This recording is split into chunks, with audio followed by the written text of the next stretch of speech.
Quiero leerles lo que dice la palabra en el Salmo 40 y voy a leer sus primeros dos versos. Salmo 40, 1 y 2 dice así: Puse en el Señor toda mi esperanza. Él se inclinó hacia mí y escuchó mi clamor. Me sacó de la fosa de la muerte, del lodo y del pantano. Puso mis pies sobre una roca y me plantó en terreno firme. Gracias, Padre, por tu palabra. Gracias, Señor, porque podemos poner nuestras esperanzas en ti. Gracias, Señor, porque nos saca de lugares donde quizás estamos pasando problemas, necesidades, y tú prometes que nos vas a poner en lugares de tierra firme, en lugares donde vamos a poder recibir bendición para cada uno de nosotros. Hoy declaramos en el nombre de Jesús que esta palabra pueda llegar a lo profundo de sus corazones, porque viene directamente de ti. Ponemos este tiempo en tus manos en el nombre de Jesús. Amén y amén. Cuando David escribió esta palabra, posiblemente él estaba pasando un problema de aflicción. Quizás por la manera como le escribe, de decir, puse en el Señor toda mi esperanza, nos da a entender que quizás algo estaba pasando en la vida de él. Y cuando leemos el contexto de la palabra, podemos ver que David había caído en pecado, que David había estado con Betsabé y que había puesto al esposo que estuviera enfrente de la guerra para que lo mataran, para él poder quedarse con esa mujer. Y cuando él quizás sabiendo, wow, ¿qué hice yo delante de los ojos de Dios? Yo que soy el rey de Israel, yo que soy el ungido de Dios, miren lo que yo he pasado y lo que yo estoy haciendo. Y yo me imagino que ese pensamiento llegaba y le llegaba a David y quizás se sentía con una culpabilidad, no podía estar tranquilo. Él podía estar en ese momento pero muy afligido. Pero en medio de esa desesperación y de esa incertidumbre, él puso su esperanza en Dios. ¿Qué te quiero decir a ti hoy? Nosotros podemos estar pasando quizás problemas, quizás económicos, quizás matrimoniales, quizás familiares, quizás estamos esperando que el Señor nos dé algo que todavía no ha llegado. La palabra nos enseña que tenemos que poner toda nuestra esperanza en Dios. Porque aunque estemos pasando un momento difícil, es Dios el que te va a levantar, es Dios el que te va a restaurar. Amén. Y aunque no sea fácil este proceso, Dios está dispuesto a hacerlo. Pero tenemos que quizás tener paciencia. Era lo que le estaba pasando a David. Pero fíjense que en ese verso 2, una vez que él dijo, pongo mi esperanza en el Señor, vino una respuesta de decir, me sacó de la fosa de la muerte, del lodo y del pantano. Puso mis pies sobre una roca y me plantó en terreno firme. O sea que él esperó pacientemente en Jehová y Jehová trajo la respuesta. Pero tuvo que haber un corazón de tener confianza plena en Dios. Porque es la diferencia. Quizás a veces nosotros estamos en dificultades, en problemas, pero queremos resolverlo nosotros. Yo hago, yo digo, yo tengo un contacto, yo tengo un amigo. Pero no ponemos nuestra esperanza y nuestra confianza en Dios. Pero cuando lo hacemos así como lo hizo el rey David, entonces lo que está deshecho va a florecer nuevamente. Tenemos que comenzar a andar de esa manera. Hoy Dios sabe y conoce cada una de tus necesidades. Dios sabe lo que tú estás pasando. Hay cosas que nosotros como pastores quizás sabemos, hay otras que quizás nosotros no las sabemos. No nos las han dicho o quizás no se sienten en la plenitud de decir voy a abrir este problema con los pastores o con los líderes. Pero Dios sí lo sabe. Dios sí sabe cuál es tu situación.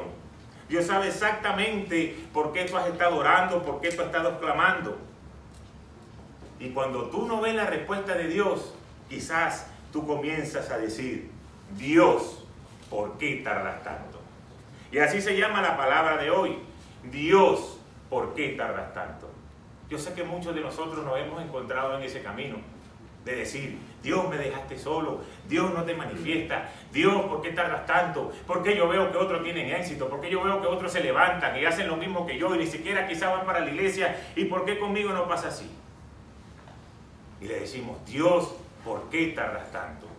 ¿Por qué hay tanta maldad en la tierra? ¿Por qué tantas cosas que pasan y tú parecieras que no te manifestaras? Pero la realidad es que Dios no tarda. El tiempo de Dios es un tiempo perfecto. Él no llega ni antes y Él no llega después. Él llega en el momento justo. Quizás para nosotros está llegando tarde, pero para Él no. Es el momento que Él tenía destinado para esa situación. Pero muchas veces nosotros necesitamos ser formados en nuestro carácter. Y por eso pareciera de que Dios comienza a hacer silencio. Él comienza a moldearnos y hasta en muchos casos comienza a disciplinarnos como le estaba pasando a David. David era el ungido de Dios, pero cometió pecado y comenzó a pasar una etapa de disciplina. Cuando leemos la palabra vemos que cuando él se unió a esta mujer y tuvieron un hijo, ese hijo murió. Porque no estaba bajo la bendición de Dios, porque era un fruto de un pecado. Entonces Dios necesita quizás disciplinarnos algunas veces para formar nuestro carácter, porque hay algo que quiere hablar, hay algo que quiere decir, y nosotros tan ocupados en cómo lo voy a resolver, no atendemos lo que Dios está tratando de decir. Pero fíjense lo que dice en el libro de Oseas, en el capítulo 6. Oseas capítulo 6, los primeros 2 versos. Dice: vengan, volvámonos al Señor. Él nos ha despedazado, pero nos sanará. Nos ha herido, pero nos vendará. Después de 2 días nos dará vida y al tercer día nos levantará. Y así viviremos en su presencia. Entonces fíjense qué interesante esta palabra. Pareciera como que Dios, que es el que hiere, Dios es el que sana. Como que si Dios es un Dios malo. Yo le pregunto a todos ustedes que tienen hijos, todos los que son padres, saben que hay momentos donde uno quiere disciplinar a su hijo y lo disciplina. Pero porque uno lo disciplina, uno no lo va a odiar toda la vida. Hizo algo malo, tuvo la disciplina y después uno lo ama. O lo sigue amando. Porque no deja de amarlo cuando lo está disciplinando. Más bien demuestra más amor, pero eso es para otra predica. Pero entonces aquí pareciera como que Dios es el que da el castigo, pero es el que nos pasa la mano para aliviarnos. Y realmente es así, porque cuando nosotros comenzamos a hacer las cosas y no comenzamos a agradar a Dios, Dios que nos ama y quiere que salgamos del pecado, entonces comienza a hacer cosas en nuestra vida donde indudablemente tenemos que voltear la mirada a Dios. Y cuando nosotros volteamos la mirada a Dios, entonces donde ese mismo Dios dice: ahora sí, hijo, ven que te voy a abrazar, ven que te voy a dar lo que tú estás esperando. Cuando ya ese momento del castigo quizás esté pasando. Y cuando dice esta parte de la palabra: después de 2 días nos dará vida y al tercer día nos levantará, y así viviremos en su presencia. Esas palabras están fundadas en una segura esperanza de que el Señor iba a venir a morir y que al tercer día iba a resucitar y que todo aquel que aceptara ese sacrificio iba a poder estar en la presencia de Dios.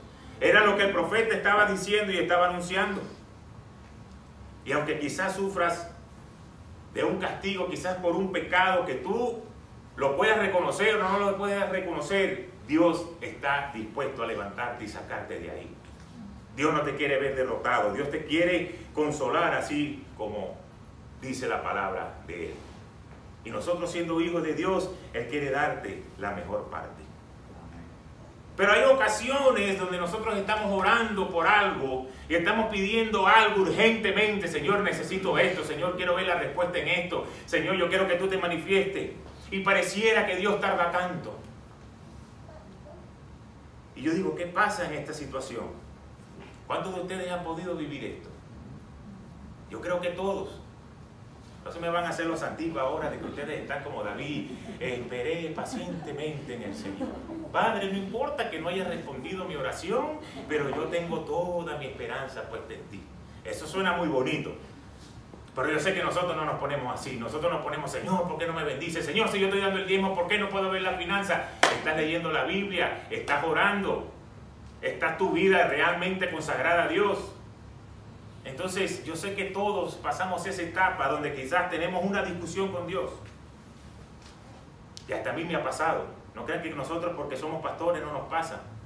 Yo recuerdo en el año 2018, comienzo del año 2018, había una presentación con todas las organizaciones de las grandes ligas y llevamos algunos jugadores de la academia. Y entre eso estaba Cristian, mi hijo. Cuando comenzó la presentación y le tocó mostrarse en su parte defensiva y le tocó lanzar hacia segunda, los tiempos que hizo fueron todos por debajo de 1.90, 1.88, 1.89. Eso significa un segundo más las décimas, por debajo de 2 segundos.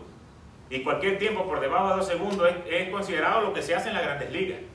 Y wow, cuando yo veo eso, yo me emocioné. Bueno, Cristian está haciendo buen tiempo. Llegó el momento de la parte ofensiva. La práctica de bateo, comenzó a batear bien y lo hizo correctamente. Luego vino el momento del juego, que es donde muchos se caen, porque ahí realmente es enfrentarse a los pitchers que están lanzando 90 millas, que tienen curvas, que tienen todo tipo de lanzamientos. Y resulta que Cristian, teniendo 14 años para ese momento, se enfrentó a un jugador que tenía 19, que estaba lanzando 90 millas y se la pegó por la pared del right field. Un batazo de hombre. Y en el siguiente turno le pichan afuera y de una línea por encima de short hacia el otro lado, lo que llamamos opposite way.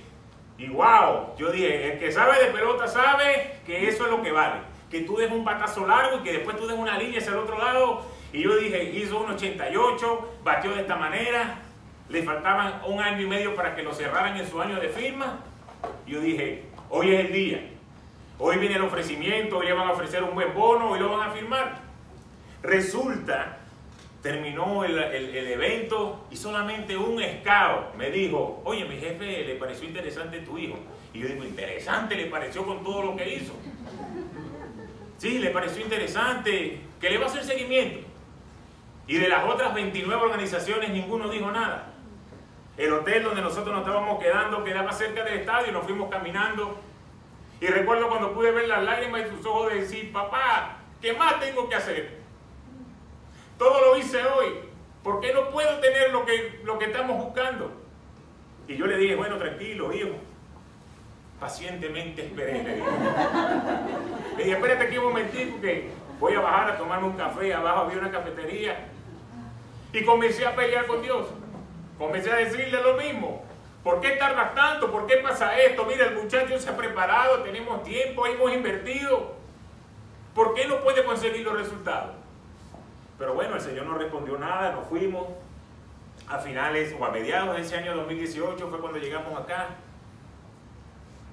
Y comenzamos a vivir otra historia, otra vida. Y resulta que cuando uno llega aquí, el sistema es totalmente diferente. Aquí los padres luchan para que los hijos, por medio del deporte, puedan conseguir una beca porque la universidad es demasiado costosa.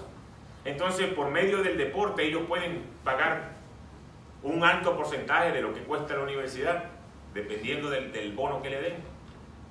Y a Cristian lo invitan para un tryout de la Universidad de Miami.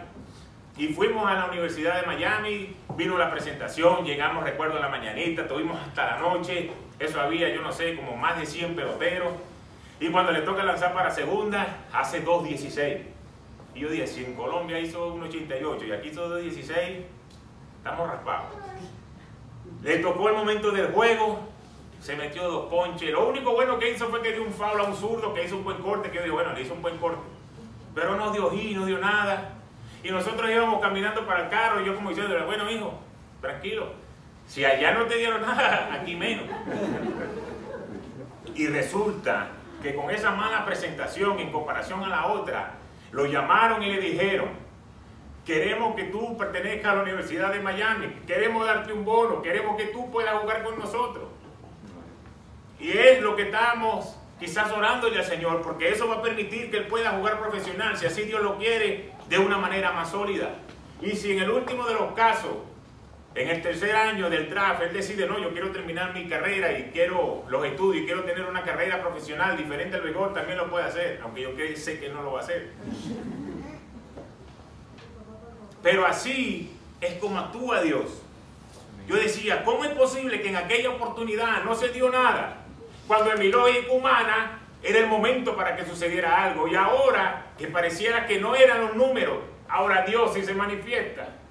Por eso podemos ver lo que dice el versículo en Isaías 55, en los versos 8 y 9.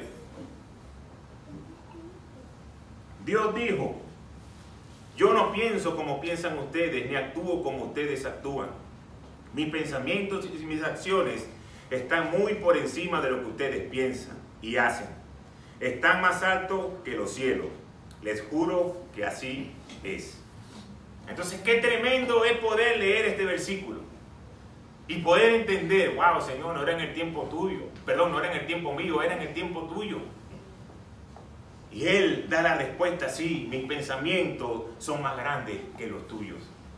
Por eso yo te quiero invitar hoy que si tú estás orando al Señor y estás clamando porque quieres ver algo en tu vida y todavía no lo has recibido, Dios te dice, yo sé cuál va a ser el momento en que yo te lo voy a dar. Tú tienes que mantenerte pegado de Dios, tú tienes que seguir buscando a Dios, porque llegará el momento donde yo lo voy a hacer. Y si no te conviene, tenlo por seguro de que no lo vas a recibir.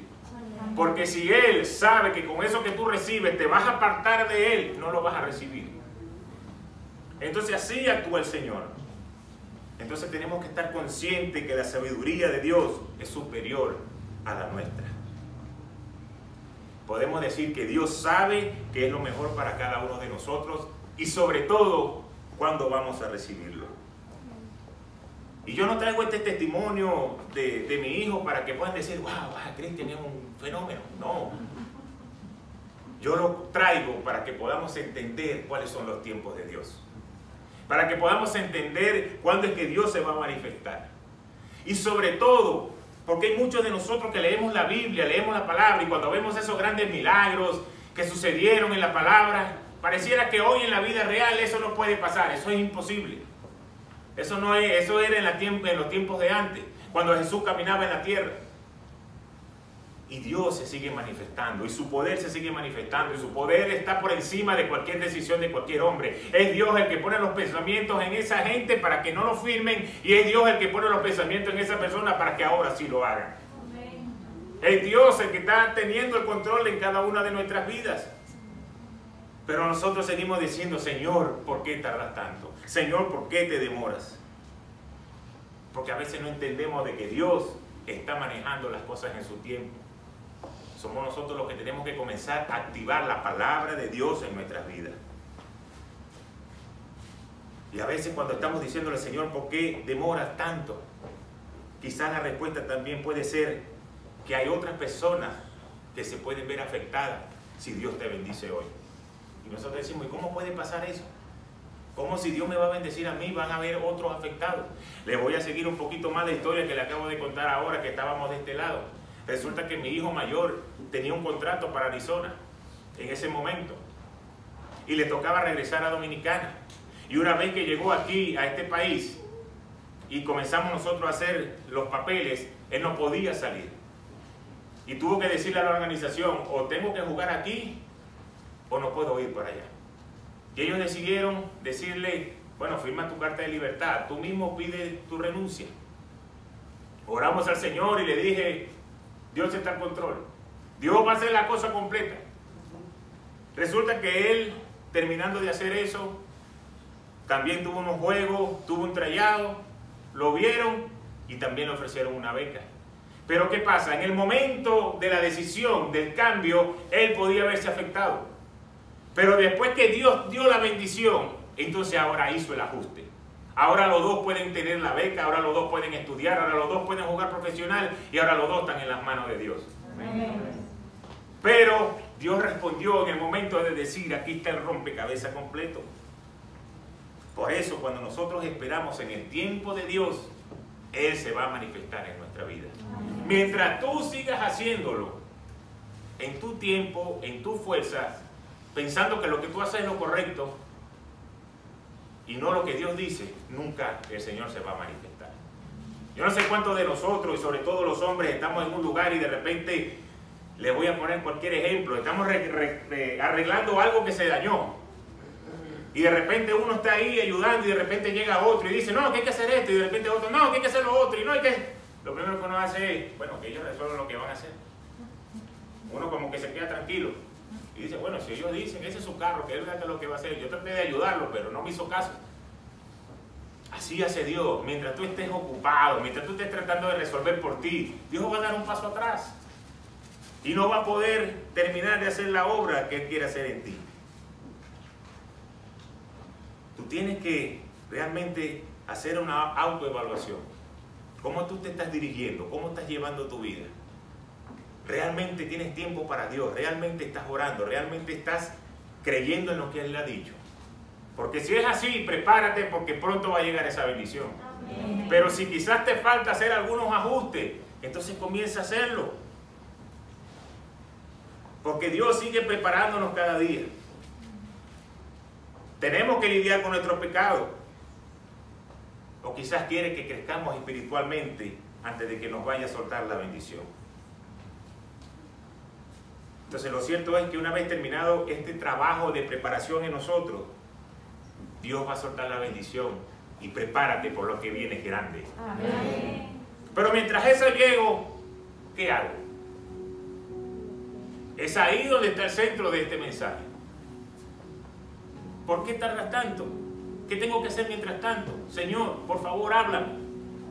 Veamos lo que nos dice en 1 de Pedro, capítulo 5, versículos 6 y 7. Humíllense, pues, bajo la poderosa mano de Dios, para que Él los exalte a su debido tiempo. Depositen en Él toda ansiedad, porque Él cuida de ustedes. Cuando la palabra dice humíllense, ¿qué significa humillarse? Humillarse es rendirse ante los pies del Señor. Decirle, Señor, yo sin ti no soy nada. Yo sin ti no puedo hacerlo. Eres tú el que lo vas a hacer. Eres tú el que vas a demostrar todo tu poder.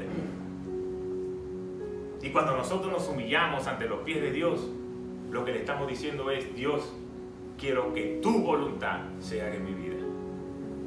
Quiero que tu voluntad prevalezca por encima de mi pensamiento y por encima de lo que yo quiero hacer o decir o esperar de la manera que va a llegar. Eso significa humillarse. Y cuando nosotros leemos en la palabra de Dios, vemos muchos hombres de la fe que tuvieron que sujetarse a la voluntad de Dios antes de que Dios se manifestara en su vida. Le voy a traer varios ejemplos. Primero tenemos la vida de Noé. Noé estaba tranquilo con su familia, pero Dios tenía un afecto especial por él. Era bien visto delante de los ojos de Dios. Un mundo corrupto, caído, era la única familia que Dios decía, lo voy a rescatar. Pero cuando Dios le habló a Noé, eso no fue nada fácil, de que Dios le diga, construye un arca, que voy a mandar un diluvio que va a tapar la tierra.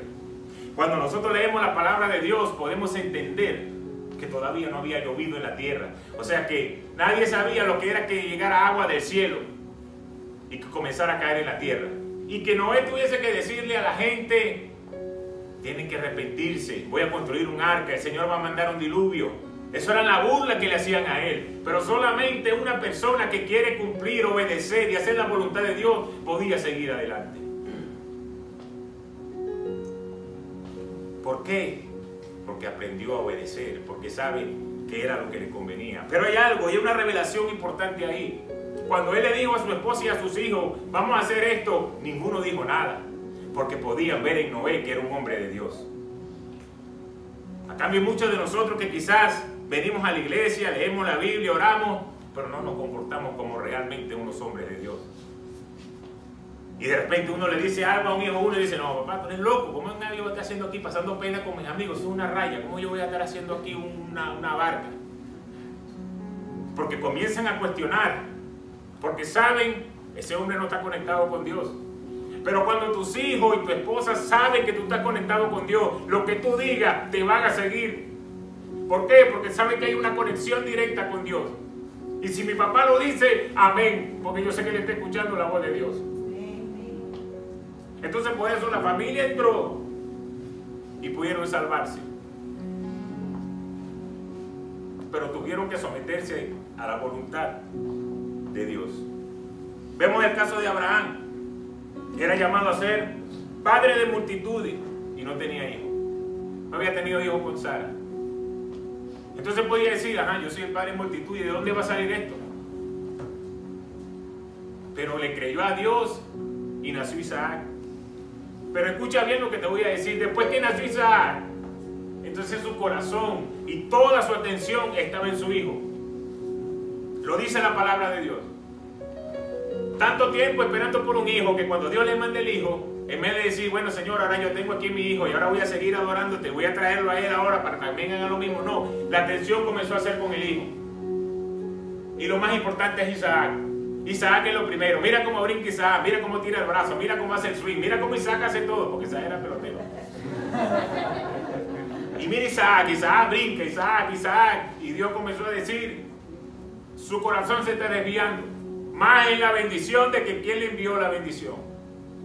Y por eso le dijo, toma a tu hijo y ve para que lo sacrifiques. Y cuando él subió ahí y Dios se dio cuenta de que él estaba dispuesto a sacrificar a su hijo, Dios dijo, ok, él tiene un corazón dispuesto a sacrificar a su hijo Isaac por seguirme sirviendo a mí. Entonces no dejes que las bendiciones que Dios te va dando te aparten de lo que Él quiere darte en la vida. No dejes que las bendiciones que te llegan a tus manos ahora sean un pretexto, una excusa para no buscar las cosas de Dios. Sino más bien tienes que anexarla para que después de esa bendición pueda seguir llegando otra a tu vida. Pero tienes que aprender a doblegar tu voluntad y que la voluntad de Dios comience a levantarse. Vemos el caso de Moisés, un tartamudo, y Dios lo escoge. No era ni para levantar una construcción, no era para hacer un arca como Noé. Dios lo escoge para ir a hablar con el faraón.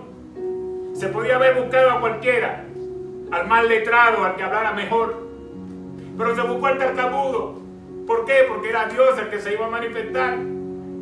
Y él desconfiado decía, Señor, ¿y cómo yo me voy a parar enfrente del faraón si ni siquiera me salen las palabras? Que cuando yo empiezo a tartamudear ahí, todo el mundo se va a reír, todo el mundo se va a burlar. Yo no quiero hacer eso. Pero Dios le dijo, no eres tú, soy yo el que lo voy a hacer. Y necesito que tú seas el que te pares ahí para que todo el mundo se dé cuenta de que es un Dios de poder el que hay aquí en Israel. Entonces muchas veces nos pasan cosas en nuestra vida que no le entendemos por qué llegan, que pareciera injusta que pasara en mi vida, pero Dios la permite porque Él quiere manifestarse en tu vida. Él la permite porque es su poder el que se va a ver. Y cuando la gente diga, ¿cómo es posible que esta persona viva aquí, o tenga este carro, o haga esto, o tenga este trabajo, o tenga esta conexión? Si yo lo vi, que prácticamente era nada. Es ahí donde se levanta el poder de Dios y la gloria de Dios puede ser vista. Y finalmente regresamos a David. Él hizo la voluntad de Dios. Y dice la palabra de Dios que él murió en buena vejez. Cayó en el pecado, se arrepintió de corazón, se apartó y murió en buena vejez. El Señor le dio su trono, aunque nunca se lo quitó, quizás legalmente, pero sí por un periodo moral y espiritual estaba fuera del trono de Dios. Entonces él comenzó a sentir y a percibir lo que era el amor de Dios, porque él lo había hecho desde un principio y sabía lo que era estar sin la protección de Dios, y nuevamente volvió a llegar a tenerla. Y por eso fíjense lo que nos dice el versículo 3 del Salmo 40 que leímos al principio. Puso en mis labios un cántico nuevo, un himno de alabanza a nuestro Dios. Al ver esto, muchos tuvieron miedo y pusieron su confianza en el Señor. Como él era un adorador, cuando él salió de su proceso, Dios le dio un cántico nuevo, Dios le dio una nueva palabra, Dios le dio una nueva revelación. Cuando tú eres pasado por el fuego y eres procesado y sales en victoria, cosas nuevas te va a dar Dios. No vas a salir igual, vas a salir con cosas nuevas. Pero tenemos que aprender a pasar ese proceso. Y fíjense lo que dice, qué interesante. Muchos tuvieron miedo y pusieron la confianza en Dios. ¿Quiénes creen ustedes que tuvieron miedo? Los que decían, ay, mira David, mira, el ungido de Dios cometió tremendo pecado. Y mira, y empezaron a chismear. Y decían, mira, este ya perdió el trono, en cualquier momento levantan a otro. Pero esos mismos que estaban ahí viendo cómo David había caído, cuando se dieron cuenta que se había levantado y que Dios lo había restaurado, comenzaron a tener miedo. Ay, nosotros estábamos hablando aquí en contra del ungido de Dios y ahora quizás pueda venir el castigo para nosotros. Por eso que cuando tú te levantas, tus enemigos van a tener que huir. Cuando tú te levantas, el enemigo va a tener que huir. Porque no va a poder resistir la presencia de Dios en tu vida. Y por eso constantemente el enemigo nos ataca. ¿Por qué? Porque como él sabe que no puede ir contra Dios, entonces quiere ir contra sus hijos. Como él sabe que él no le puede hacer nada a Dios porque él ya está derrotado, entonces él va en contra de sus hijos. Y quiere que te pasen cosas para que tú empieces a debilitarte, para que tú pierdas fe, para que tú pierdas confianza. Y cuando ya estés caído, apartado de Dios, así como estaba David, entonces él puede levantar la bandera de la victoria y diga, mira cómo está este que cree en Dios y mira cómo está derrotado. Por eso tú tienes que aprender a levantarte, no importa cuál sea la situación, porque Dios no te quiere ver derrotado. ¿Y de dónde viene nuestro socorro? Nuestro socorro viene de Jehová, que hizo los cielos y la tierra. Y jamás dormirá el que te guarda. Así que tienes que seguir creyendo, así que tienes que seguir hacia adelante, no te desanimes, no te rindas, porque hay una promesa que el que nos guarda jamás duerme. Pero tenemos que nosotros hacerlo. Dios se va a manifestar en tu vida, pero tenemos que buscar su presencia, tenemos que cambiar nuestros malos hábitos, tenemos que cambiar lo que nos aparta de Dios y comenzar a tener una disciplina espiritual. Cuando tú hagas eso, lo que el enemigo va a ver en ti va a tener que salir huyendo. Y quizás se ha metido en el matrimonio, y quizás se ha metido en la familia, quizás se ha metido en la finanza. ¿Por qué? Porque, ay, mira, hay una familia cristiana, mira, se caen a gritos todos los días. Y si en este país, bueno, traten de gritarse, no sé, con un paño, porque aquí estas paredes se escucha clarito lo que está al lado. En nuestros países no, esos son unos bloques que son antirruido, antiolla, antiplato. Aquí no. Y aquí si el vecino te escucha mucha gritadera, llama al 911 y cuando vengas a ver llega la policía y se prendió el rollo. Pero es lo que el enemigo quiere hacer. ¿Por qué? Porque el enemigo sabe lo que Dios ha puesto en ti. Y por eso él quiere intimidarte.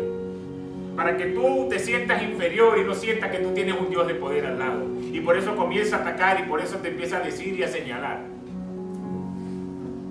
Yo no sé cuántos de ustedes vieron una película que se llama Space Jam, que es de Michael Jordan con las comiquitas de Looney Tunes. Esta sí se la recomiendo, porque la que le nombré la semana pasada no. ¿Y de qué se trataba la película? De que venía unos extraterrestres que tenían un jefe que era malo. Y él quería hacer una competencia contra los Looney Tunes y crear como un parque de diversión nuevo. Y la atracción principal que él quería era que pudiera estar Michael Jordan jugando contra los que fueran al parque, pero que Michael Jordan perdiera. Y que todo el mundo celebrara que le había ganado a Michael Jordan. Entonces por eso le robó el talento a 5 jugadores de la NBA. Y había unos animalitos que eran chiquiticos. Y metió los talentos en el balón. Y cuando ellos tocaron ese balón, les llegó el poder y se hicieron gigantes. Entonces ahora ellos retaron a los Looney Tunes a jugar con ellos, pero viene la trampa. Cuando le vino la invitación a jugar, ellos eran unos muñequitos chiquitos, pero cuando llegó el momento del juego ya se habían convertido en unos monstruos y ya estaba la apuesta: si pierden, Michael Jordan va a ser esclavo. Entonces los Looney Tunes decidieron: vamos a buscar a Michael Jordan para que nos ayude. Y comenzó el juego.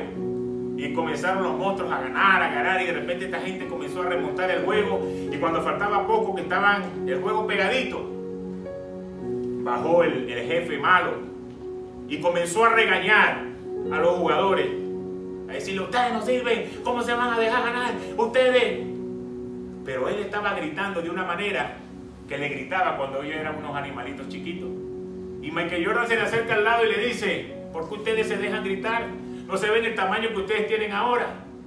Y cuando los muñecos se dieron cuenta: sí, es verdad, si ahora nosotros somos unos monstruos que tenemos poder, agarraron al jefe, lo metieron en un cañón y lo tiraron de ahí de la arena y le cayeron a golpe y el tipo se fue. El final de la película no se lo voy a contar, porque no es de eso lo que estamos hablando. Pero fíjense este ejemplo que el Señor me traía a mi mente. Así, ese jefe quería gritarle a esos muchachos, pero ellos no se habían dado cuenta de que ellos tenían más poder que el jefe. Sino hasta que vino Jordan y le dijo: ¿por qué se dejan gritar si ustedes son más grandes? Cuando lo traemos a lo espiritual, tú eres una persona grande, pero el enemigo te quiere hacer ver pequeño y te quiere intimidar y te quiere quitar lo que Dios te ha dado. Pero Dios dice: yo envié a mi Hijo Jesucristo a morir por ti, tú tienes victoria.